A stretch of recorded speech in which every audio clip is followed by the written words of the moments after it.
Ram Cessna seat rail base is made up of marine-grade aluminum materials and will secure to the seat rail on the passenger side between the left and right side of the rail system for any Cessna out there.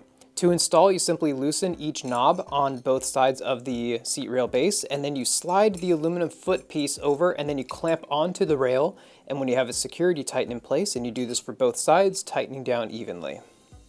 In the middle of the Cessna seat rail base, we have two threaded holes. The larger one here is a 1/2 inch NPT, and then the smaller one here is a 1/4 inch NPT hole, so we can accept any NPT pipe or NPSM threaded rods offered by Ram. To assemble, you simply thread the 1/4 inch NPSM threaded rod into the hole just like this, tightening down clockwise. And then you have a nice secure mounting solution. You then secure this into the Cessna seat rail base, and at the top you have the B-size 1-inch ball that's compatible with a full range of Ram ball and socket mounting components to mount virtually any device, whether it's a phone, tablet, camera, GPS, any kind of a handheld electronic that you may want in your Cessna.